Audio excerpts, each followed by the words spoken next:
Admiral Vex stood on the bridge of his massive warship and looked at the blue planet floating in space. Earth looked small and quiet from this far away. The green and brown patches on its surface showed where the humans lived. White clouds moved slowly across the oceans. It looked peaceful, almost boring. "Tell me about these creatures," Vex said to his second-in-command. His voice was deep and rough, like rocks grinding together. Commander Ilex looked at his data screen. "They call themselves humans, Admiral. They walk on two legs and have no natural weapons like claws or sharp teeth. They are very weak compared to us." Vex nodded. The Zephyrians were much stronger than humans. They had 4 arms instead of 2. Their skin was hard like armor. Their teeth could bite through metal.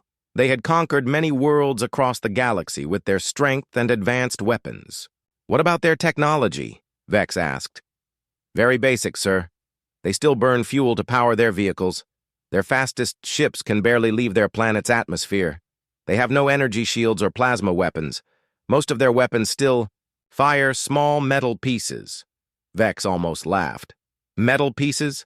The Zephyrians had moved beyond such simple weapons thousands of years ago. Their plasma cannons could melt through solid rock. Their energy shields could stop any attack. Their ships could travel faster than light between the stars. "How many of them are there?" Vex wanted to know. "About 8 billion, spread across 7 large land masses. They seem to fight each other often. Our scouts counted over 190 different groups that controlled different parts of their world." This made Vex even more confident. A species that fought itself could never unite against a real threat. The Zephyrians had learned this lesson on many worlds. Divided enemies were easy enemies. "Do they have any space defenses?" Vex asked. "None that we can detect, Admiral. No orbital weapons platforms, no defense satellites, no military bases on their moon. They seem completely unaware that other intelligent life exists in the universe." Vex walked to the large window that showed the star field around them. 47 worlds had fallen to the Zephyrian Empire. Each conquest had added more workers and resources to their growing power. Earth would be number 48, and it looked like it would be the easiest victory yet. "How long do our analysts think it will take to conquer them?" Vex asked. 72 hours at most, sir, probably less. Their governments will likely surrender once they see our superior technology." Vex's 4 eyes gleamed with satisfaction. 3 days to add an entire world to the Empire. 8 billion new workers to mine resources and build ships. All the water and food his people needed for the next century. "Excellent. Signal the fleet. We begin the invasion at sunrise on their largest continent. I want their major cities surrounded before they even know we exist. Far below on Earth's surface, Colonel." Jake Morrison sat in a dark room filled with computer screens and blinking lights. The room was deep underground in the mountains of Colorado. For 3 weeks, his team had been tracking strange signals from the outer edges of the solar system. "Colonel, we're getting those weird readings again," said Lieutenant Betty Kane. She was young, but very good at her job. Her fingers moved quickly across her keyboard as she tried to make sense of the data. Morrison looked at the numbers scrolling across his screen. 20 years in the military had taught him to trust his gut feelings. Right now, his gut was telling him something very bad was coming. "How big are these objects?" he asked. "Huge, sir. Some of them are over a mile long, and they're all moving, in formation, like a military fleet." Morrison felt his blood turn cold. A fleet? From where? As far as anyone knew, Earth was alone in the universe. But the math didn't lie. Something big and organized was heading toward their planet. "Get me. General Williams on the secure line. Priority 1. While Betty made the call, Morrison studied the tracking data more carefully. The objects had appeared suddenly 3 days ago, as if they had just materialized out of nothing. They were moving fast, faster than any human technology could achieve, and they were definitely heading for Earth. "General Williams on line 1, sir," Betty reported. Morrison picked up the red phone. "General, we have a problem. Those anomalies we've been tracking, They're not natural phenomena. We're looking at what appears to be an incoming fleet of unknown vessels. There was silence on the other end of the line. Then Williams spoke, his voice calm but serious. "Are you certain, Colonel?" "As certain as I can be without visual confirmation, sir. Whatever's coming, it's big, it's organized, and it'll be here soon." "How soon?" Morrison looked at the projected flight path on his screen. "Best estimate? 18 hours. Jesus Christ. Jake, I need you to run every possible scenario through the computers. Assume hostile intent and prepare response options. I'm calling an emergency session of the Joint Chiefs." "Yes, sir. What do I tell my people?" "Tell them to prepare for the worst day in human history." As Morrison hung up the phone, he realized that life on Earth was about to change forever. For thousands of years, humans had wondered if they were alone in the universe. Tomorrow, they would have their answer. In space, Admiral Vex's fleet continued its approach to Earth. 150 ships of various sizes moved silently through the void, battle cruisers bristling with weapons, troop transports filled with soldiers, support ships carrying supplies for a long occupation. Vex felt confident about the coming battle. His intelligence reports painted a picture of a primitive species with no real defenses. His weapons could destroy their cities from orbit. His soldiers could defeat their armies with ease. His technology was thousands of years more advanced than anything the humans possessed. What Vex didn't know was that humans had one advantage the Zephyrians had never encountered before. When threatened, humans didn't just fight back. They adapted, they learned, they improvised, and they never, ever gave up. The stage was set for a conflict that would surprise everyone involved. On Earth, emergency meetings were taking place in government buildings around the world. Military bases went to high alert.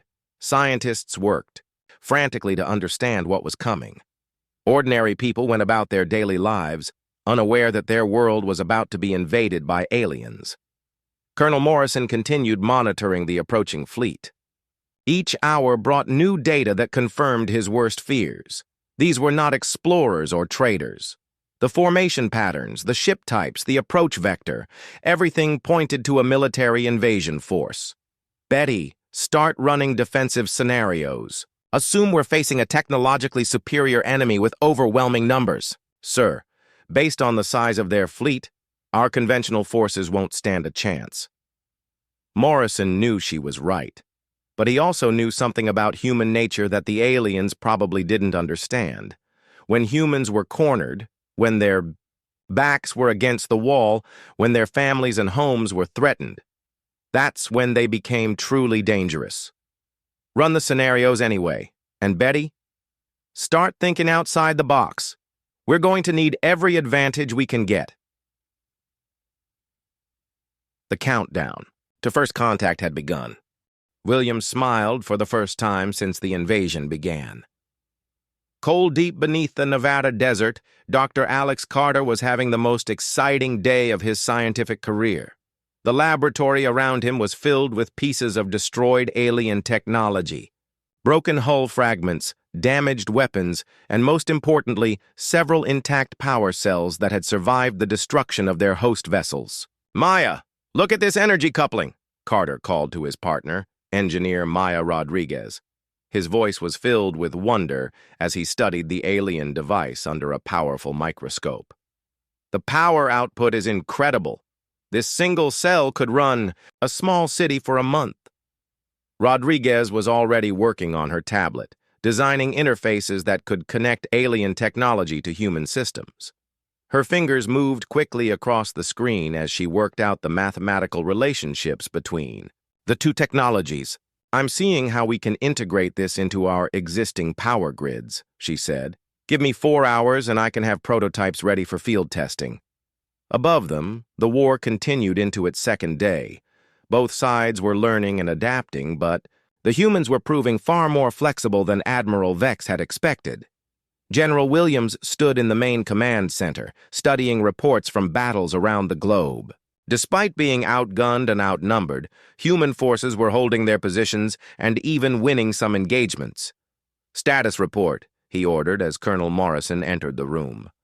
Morrison's flight suit was still damp with sweat from his latest mission. "Sir, we're performing better than anyone dared hope," Morrison reported. "But the aliens are adapting too. Their ground forces are using cover more effectively now. Their pilots are learning from their mistakes." "What about our reverse engineering efforts?" Morrison's face brightened. "That's where the real news is, General. Dr. Carter's team has made breakthrough after breakthrough. We're already seeing improved shield generators coming online. The new hybrid weapons are testing at twice the power of anything we had yesterday." Williams nodded grimly. The human ability to adapt and improve technology under pressure was keeping them in the fight, but he knew Admiral Vex wouldn't make the same mistakes twice. "Intelligence suggests they're regrouping for a major assault," Williams said. "They'll hit us with everything they have." In space above Earth, Admiral Vex was indeed planning his next move.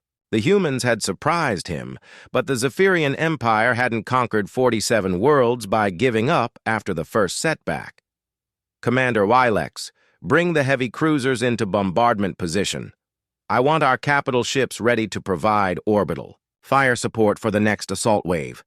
"Sir, the humans have been launching missiles at extreme range. Our analysts believe they may have more advanced space capabilities than we initially thought."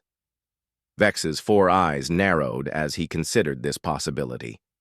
"Then we test them. Launch a probe squadron toward their moon. If they have hidden space defenses, they'll reveal themselves trying to protect their satellite." The probe squadron consisted of 12 fast attack ships, more than enough to handle any defensive systems the humans might have hidden on their moon.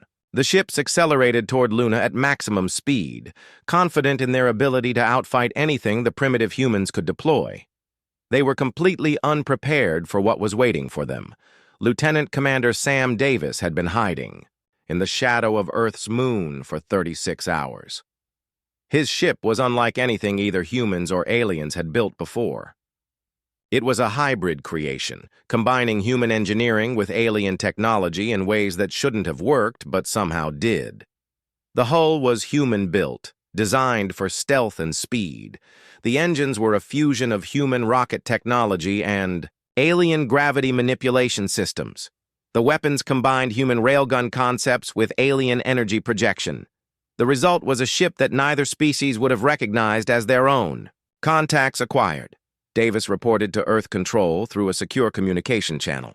12 bogies approaching Luna from the alien fleet. Permission to engage." "Permission granted, Phoenix. Show them what human ingenuity can do." Davis activated his weapons systems, feeling the ship respond to his commands like an extension of his own body.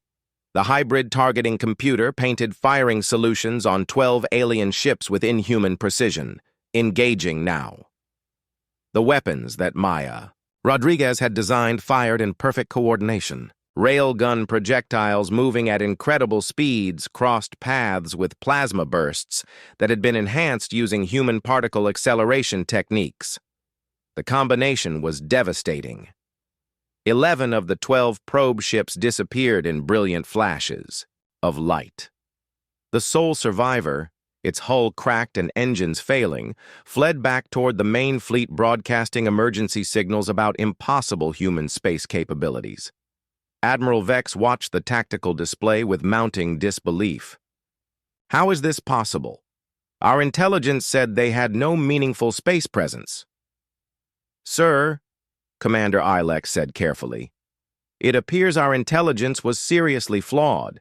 The humans seem capable of rapid technological advancement under pressure. They're incorporating our technology into their systems at a rate that should be impossible." On Earth's surface, Maya Rodriguez was proving that assessment completely accurate. Working with barely any sleep for 3 straight days, she had reverse-engineered not just individual alien components, but entire systems. Her latest creation was perhaps her most ambitious yet. "Alex, you need to see this," she called to Dr. Carter as her prototype powered up successfully. Banks of instruments around the laboratory showed readings that defied everything they thought they knew about physics. Carter joined her at the control station, staring in amazement at the displays. "My God, Maya! Are those faster-than-light readings?" "That's exactly what they are. I've managed to crack their hyperspace drive technology. We're not just adapting their systems anymore, Alex. We're improving them."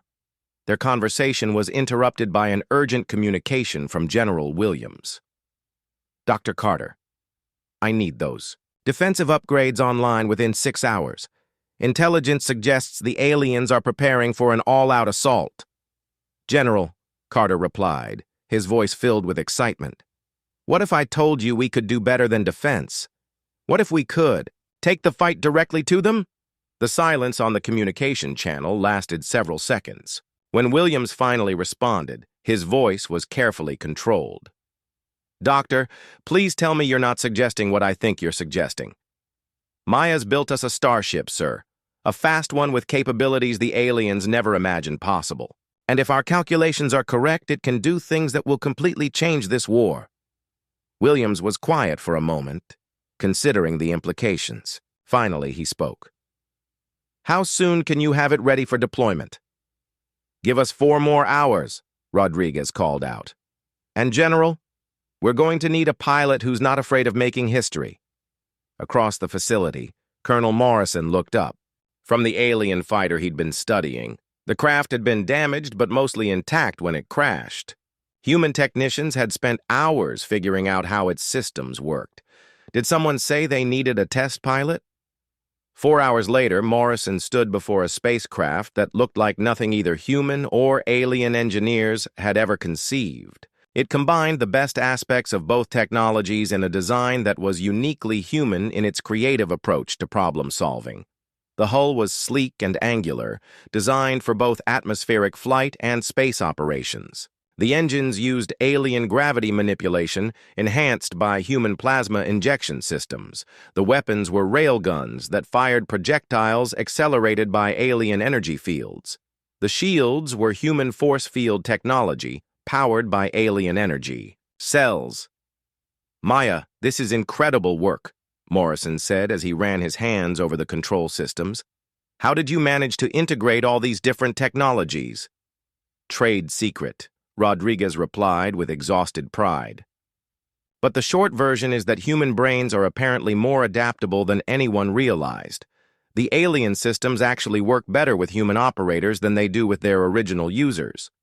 Dr. Carter completed his final systems check. "Jake, you need to understand what you're flying here. This ship can accelerate at rates that would kill an alien pilot. Their technology was designed around their physical limitations.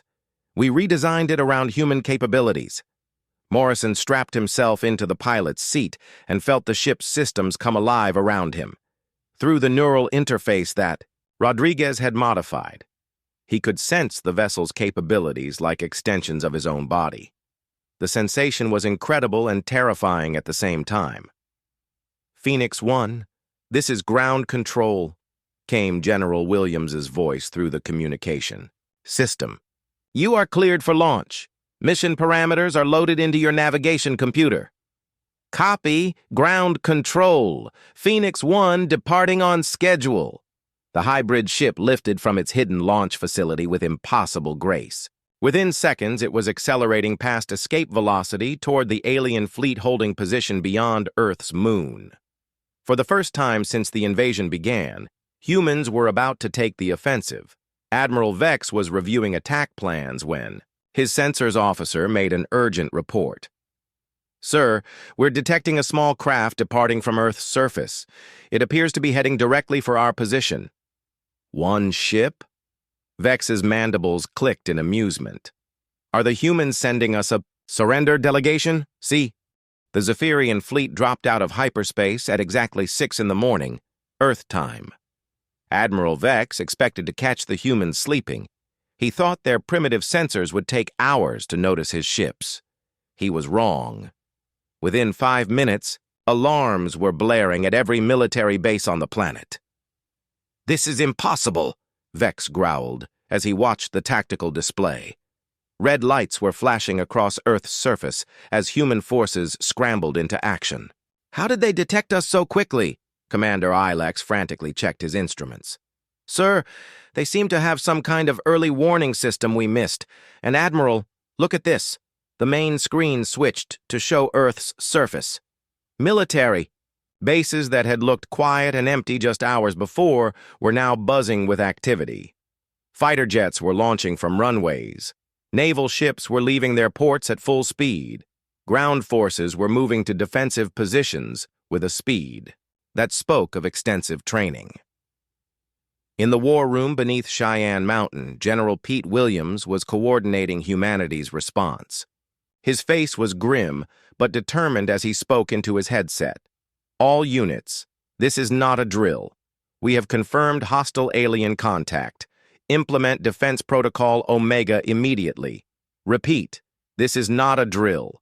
Around the world, military commanders, who had thought this day might never come, suddenly found themselves fighting for the survival of their species. In the Pacific Ocean, Captain Lisa Brooks stood on the bridge of her destroyer, watching alien ships descend through the atmosphere, like falling stars. "Con, sonar contacts are coming in hot," her tactical officer reported. "Multiple large bogies descending from high altitude. Speed is beyond anything in our books." "Battle stations," Brooks ordered. "Bring us to flank speed. Weapons hot."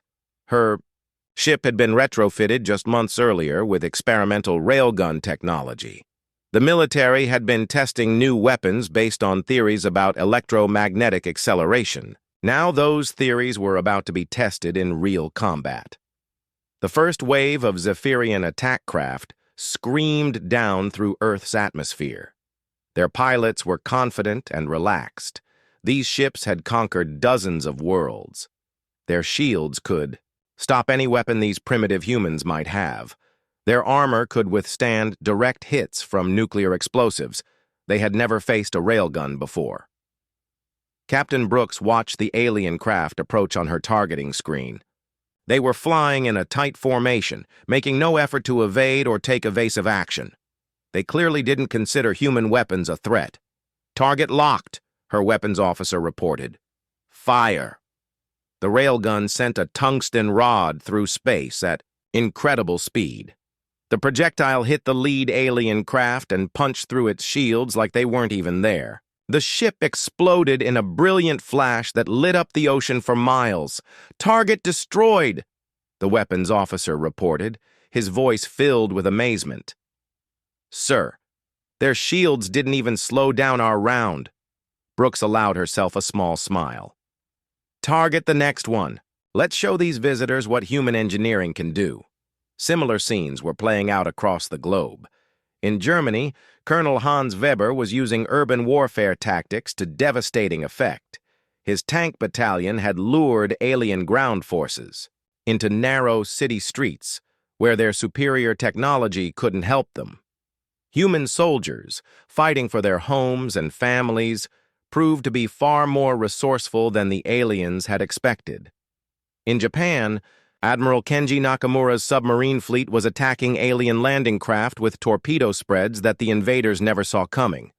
The Zephyrians had shields designed to stop energy weapons from space. They were not prepared for underwater attacks using high-explosive warheads, but the most significant battle was taking place in the skies over Nevada. Colonel Jake Morrison had taken to the air in an experimental fighter that incorporated some very unusual technology. 3 months earlier, a small alien probe had crashed in the desert. Human scientists had been studying its technology ever since.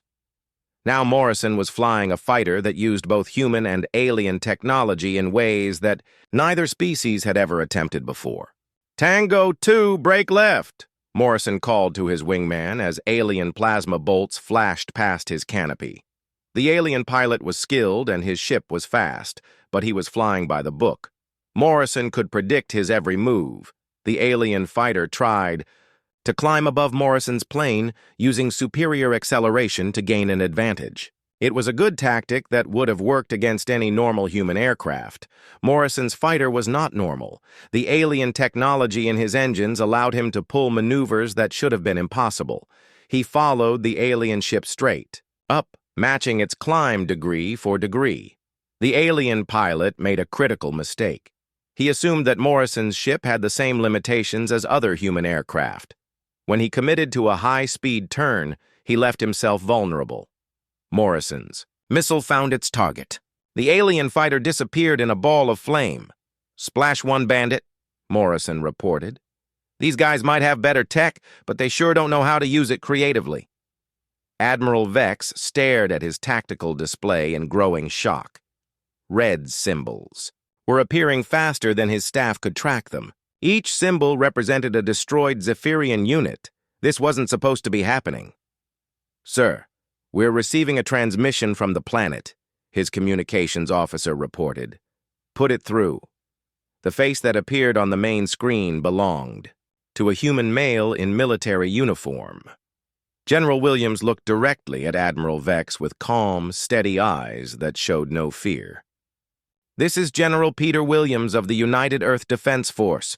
You have committed an act of war against our planet. Withdraw immediately, or we will be forced to destroy your entire fleet." Vex's mandibles clicked in anger. "You dare threaten the Zephyrian Empire with your primitive weapons? We have conquered 47 worlds." Williams's expression didn't change. "Then you should have done your research better. You have exactly 1 hour to begin withdrawal. After that, we start shooting down your capital ships." The transmission ended, leaving Vex staring at a blank screen. Around him, his bridge crew waited for orders while damage reports continued to pour in from the surface. "Sir," Commander Wilax said carefully, "our losses are mounting faster than projected. The humans are using tactics and weapons we didn't account for. Impossible. Our intelligence was thorough." "Sir, perhaps our intelligence was flawed." Vex reviewed the battle data flowing across his screens. The humans were fighting with a coordination and effectiveness that spoke of extensive preparation. Their weapons, while primitive in concept, were proving surprisingly effective against Zephyrian technology. More disturbing was their adaptability. Human forces were already adjusting their tactics based on what they learned from each encounter. They were learning how Zephyrian shields worked and finding ways around them. They were studying alien movement patterns and exploiting weaknesses. "Sir, we're detecting missile launches from the planet's surface," the tactical officer reported. "Multiple launches from various locations. They appear to be targeting our orbital support ships." Vex watched as dozens of human missiles climbed toward space. They were primitive chemical rockets, nothing that should threaten a Zephyrian warship. But after what he'd already seen, he was beginning to doubt his assumptions about human capabilities. "All ships, defensive positions. Engage the incoming missiles." The Zephyrian point defense systems opened fire, filling space with energy beams, designed to destroy incoming threats. Most of the human missiles were destroyed as expected, but a few got through. When they detonated, they didn't explode like normal warheads. Instead, they released clouds of metallic fragments that spread out in expanding spheres. The fragments were too small and numerous for the alien sensors to track effectively. Several Zephyrian ships found their hull armor peppered with tiny impacts. The damage wasn't critical, but it proved that humans could reach into space and touch alien vessels that had thought themselves safe. "Sir," Commander Ilex said quietly, "the humans are proving more resourceful than our briefings indicated." Admiral Vex was beginning to reach the same conclusion. The species he had expected to conquer in 3 days was fighting back with weapons and tactics that his intelligence reports had never mentioned. Worse, they seemed to be adapting and improving their performance with each passing hour. For the first time in his long military career, Admiral Vex was facing an enemy that surprised him. On Earth's surface, General Williams was reviewing battle reports with grim satisfaction. Human forces were holding their own against a technologically superior enemy. Casualties were lighter than expected, and alien losses were mounting steadily. "Status report," he ordered as Colonel Morrison entered the command center. "Sir, we're exceeding all projections. The aliens came expecting to fight a primitive enemy. They're not prepared for our level of coordination and adaptability. What about their orbital assets?" That's where it gets interesting, sir. Our missile strikes proved we can reach them. Dr. Carter's team thinks they can do much better if we give them access to more alien technology. Williams nodded. The wreckage from destroyed alien craft was already being collected and studied. Human scientists were working around the clock to understand how alien technology functioned. How long before we see results from that research? Dr. Carter estimates 6 hours for basic analysis, 12 hours for practical applications. The 8 Zephyrian fighters moved into perfect attack formation as they approached Morrison's hybrid ship. Each pilot was a veteran of multiple planetary conquests. Their ships were technological marvels that had never been defeated in combat. They expected to overwhelm the single human vessel with superior numbers and firepower. They made one critical mistake. They assumed Morrison would try to run. Instead, he accelerated directly toward them at a speed that made their targeting computers struggle to track him. The alien pilots had trained for centuries to fight enemies who followed predictable patterns. Morrison was about to show them what unpredictable looked like. Phoenix 1, engaging, Morrison transmitted calmly as his weapon systems locked onto the lead fighter. The hybrid weapons that Maya Rodriguez had designed opened fire with devastating effect. Railgun projectiles moving at significant fractions of light speed punched through Zephyrian shields like they were made of paper. The lead fighter simply vanished in a cloud of superheated debris. Impossible, the squadron leader broadcast in his own language as he watched his wingman disappear.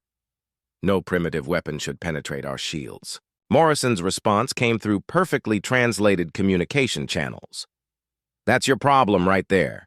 You keep thinking about what our weapons should do instead of paying attention to what they actually do.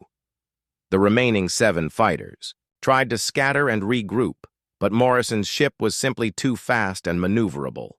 Using a combination of human tactical thinking and alien technology, he hunted them down one by one. The second fighter died when Morrison used his ship's superior acceleration to get above it, then fired straight down through its weakest armor. The third tried to flee, but couldn't outrun Morrison's enhanced engines.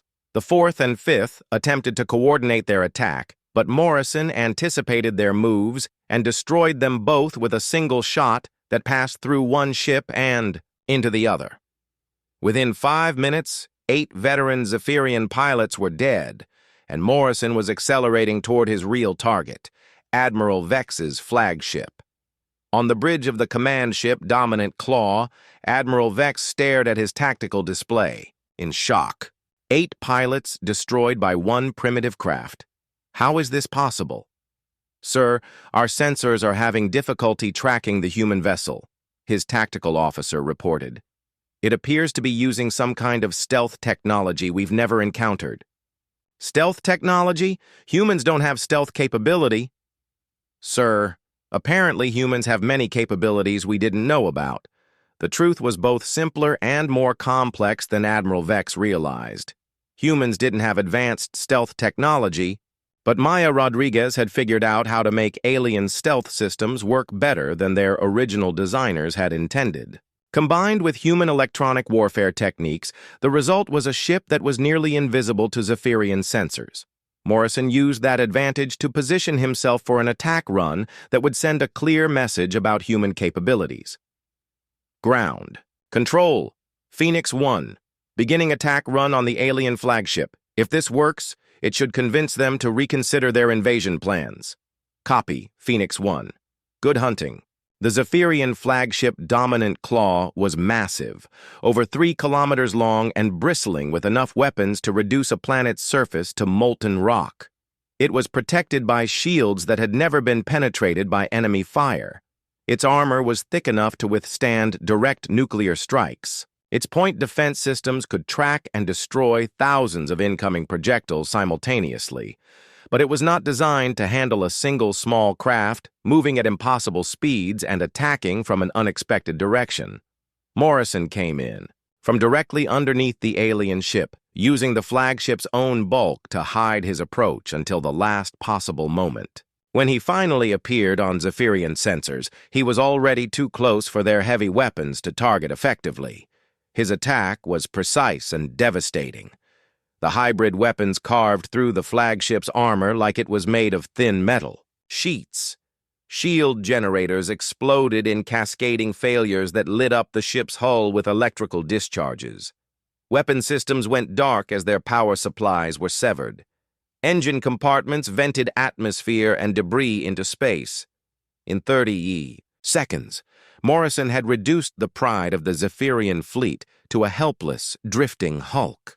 "This is Colonel Jake Morrison of the United Earth Defense Force." He broadcast on all alien communication frequencies as he pulled away from the crippled flagship. "Your ship is disabled but not destroyed. We could have killed everyone aboard, but we chose not to. Consider this a demonstration of human mercy as well as human military capability." Admiral Vex struggled to remain standing as his flagship listed badly to one side. Around him, his bridge crew worked frantically to restore basic life support, while damage reports flooded in from throughout the massive vessel. "Sir," Commander Ilex said quietly, "perhaps it's time to reconsider our assessment of this species." For the first time since taking command of the invasion fleet, Admiral Vex was beginning to agree. But Morrison's demonstration was only the beginning. As he returned to Earth, other human innovations were coming online that would further shock the alien invaders. Captain Tony Marshall stood on the bridge of the newly commissioned Earth vessel Guardian. His ship was one of 12 similar vessels that had been constructed in the past 2 days using plans that Maya Rodriguez had developed. Each ship combined the best of human and alien technology in ways that neither species had ever attempted. "Sir, we're receiving deployment orders," his tactical officer reported. "All Earth Defense Force vessels are to take flanking positions around the alien fleet." "Acknowledged." "Helm, take us to attack position. Let's show our visitors that Colonel Morrison's ship wasn't a one-time creation." As the human fleet moved into position, Admiral Vex realized that his initial assessment of Earth's defensive capabilities had been catastrophically wrong. The humans hadn't just built one hybrid ship. They had built an entire fleet in less than 3 days. "Sir," Commander Ilex reported, "our tactical analysis suggests that engagement with this human fleet would result in the complete destruction of our forces." Vex studied the tactical display showing 12 human ships taking perfect attack positions around his fleet. Each vessel was smaller than his cruisers, but if their capabilities matched what he had already witnessed, size wouldn't matter. More importantly, the humans had demonstrated a capacity for rapid innovation that was unlike anything the Zephyrians had ever encountered. Today they had 12 ships. Tomorrow they might have 50. Next week, hundreds. "Sir, the humans are hailing us," communications reported. "Put them through." General Williams appeared on the main screen, looking as calm and controlled as he had during their previous conversation. "Admiral Vex, I trust you've had time to reconsider your position. My offer still stands. Withdraw peacefully, and no further action will be taken against your fleet." Vex's mandibles clicked in frustration. "Your terms remain unacceptable. The Zephyrian Empire does not retreat from primitive worlds." "Admiral," Williams replied evenly, "you came here expecting to conquer a defenseless planet. Instead, you've encountered a species that reverse-engineered your technology and improved upon it in less than 72 hours. What do you think will happen if you give us a week? A month?" The question hung in space between the two fleets. Both commanders understood the implications perfectly. On Earth's surface, Dr. Carter was putting the finishing touches on his latest creation. Working around the clock for 3 days, his team had not only reverse-engineered alien technology, but had begun designing entirely new systems that neither species had ever imagined. "Maya, you need to see this," he called to Rodriguez, who was working on her own project at a nearby workstation. "I think we've solved faster-than-light communication." Rodriguez joined him at his computer terminal, where streams of data showed successful transmission tests between Earth and a probe they had launched beyond the moon. "Instantaneous communication across interstellar distances," Carter continued. "If we can communicate with distant star systems in real time, we can coordinate with any human colonies or exploration vessels we send out." "Alex, we're not just..." catching up to alien technology anymore. We are surpassing it. Their conversation was interrupted by an urgent message from General Williams. Dr. Carter, I need you to prepare a demonstration of our latest capabilities. Something that will convince Admiral Vex that continued hostilities would be a very bad idea. What did you have in mind, General? Show him what happens when humans really get creative. An hour later, Admiral Vex received a transmission that would haunt him for the rest of his military career. The message showed human engineers working with alien technology in ways that defied everything the Zephyrians thought they knew about technological development. Humans were taking alien power cells and increasing their output by orders of magnitude. They were combining alien shields with human force field technology to create defensive systems that were stronger than either species had achieved alone.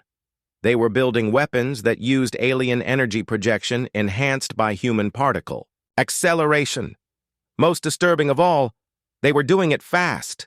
Technologies that should have taken decades to develop were being perfected in hours.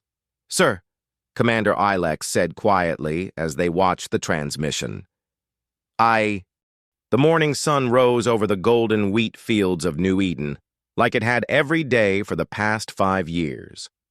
Jake Morrison stood on his porch, drinking coffee from a chipped mug and watching the automated harvesters move through the grain. To anyone watching, he looked like just another farmer checking on his crops.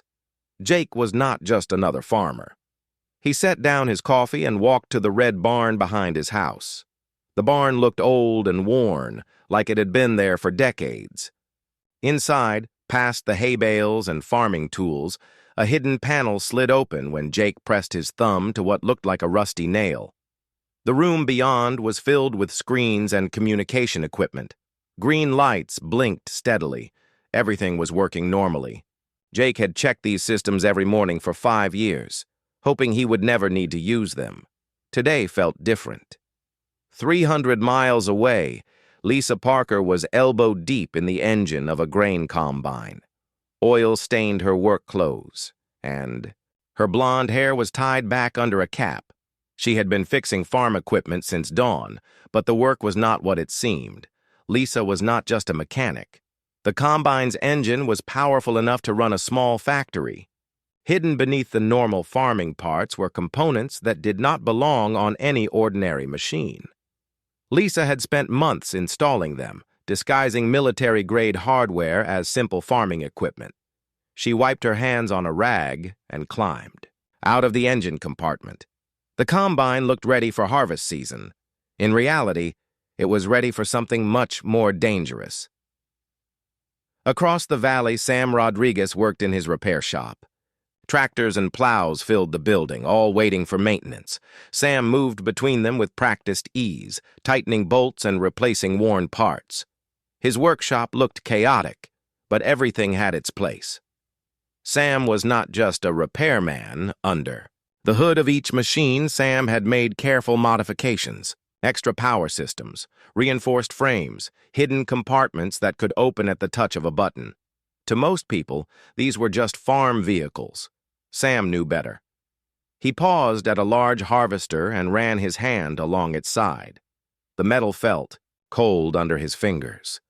Soon, this machine might need to do more than harvest grain.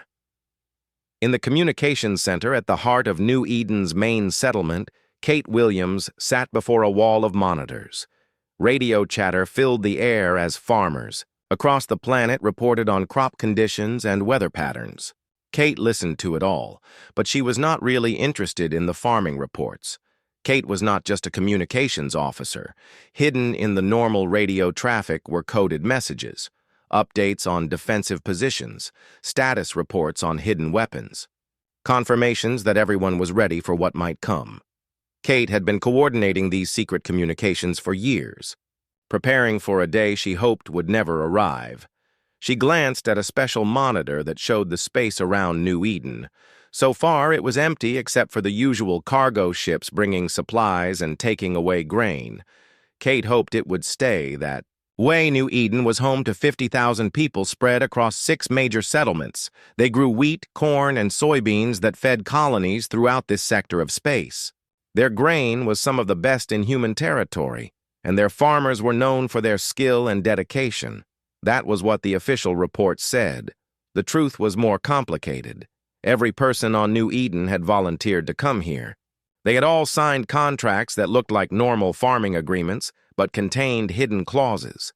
They had all agreed to live simple lives, growing crops and maintaining equipment, until the day they might be called to defend their world.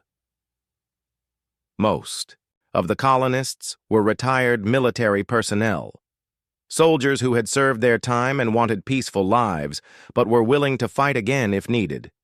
Engineers who had designed weapons for the military, but now used their skills to grow food. Intelligence officers who had spent years studying alien threats, but now monitored crop yields. They had come to New Eden because someone in the government had realized that the outer colonies needed better protection. Traditional military bases were expensive and obvious targets, but a farming colony looked harmless. No one would attack farmers. That was the theory, anyway. Jake finished his morning equipment check and walked back to his house. The screens in his hidden room showed everything. It was normal. Defensive systems were online, but dormant. Hidden weapons were charged, but concealed. Communication networks were active, but carrying only farming chatter. He made himself breakfast and sat down to read the daily reports from across the planet. Crop yields were up 3% from last season. The new fertilizer formula was working. Well, the automated irrigation systems were running smoothly. Jake smiled as he read. These were real farming operations, not just cover stories. The food they grew was genuine, and they took pride in their work. Most days, Jake actually felt like a farmer. He enjoyed watching the crops grow and working with his hands. But today, something nagged at him. At noon, the first warning came. Kate's voice crackled over Jake's hidden radio. "We have a situation. Long-range sensors are picking up something big coming our way." Jake was in his barn within seconds. The screens showed what their secret monitoring stations had detected. Ships. Lots of them. Still days away, but heading directly for New Eden. "How many?" Jake asked. "At least 50, maybe more. They are not broadcasting any identification signals." Jake felt his stomach tighten. After 5 years of quiet farming, someone was finally coming to test their defenses. He activated the emergency communication network. Across New Eden, hidden transmitters came online. In barns and workshops, former soldiers heard the signal they had been waiting for. The message was simple and coded as a weather report. Severe storm approaching. All farmers should secure equipment and prepare for rough conditions. Lisa received the message while working on a tractor engine. She set down her tools and began the process she had practiced hundreds of times. Hidden panels opened in her workshop. Military-grade components emerged from their hiding places. The tractor she had been repairing started to transform. Sam got the message in his repair shop. He moved quickly between his machines, activating hidden systems and checking power levels. Farming equipment that had sat quietly for years began to wake up. Engines that could power weapons, frames that could support military hardware, all disguised as simple agricultural tools. Kate coordinated the response from her communications center. Status reports flooded in from across the planet. Every hidden system was coming online. Every colonist was moving to their assigned position. After 5 years of preparation, New Eden was getting ready to show its true nature. The approaching ships were still days away, but Jake knew they would not remain undetected much longer. Soon, whoever was coming would realize that New Eden was not just a farming colony. They would discover that 50,000 farmers could become 50,000 defenders in a matter of hours. Jake looked out at the golden wheat fields surrounding his home. In a few days, this peaceful landscape might become a battlefield, but he and his people were ready. They had been ready for 5 years. The harvest season was about to begin, and it would not be the kind of harvest their visitors expected.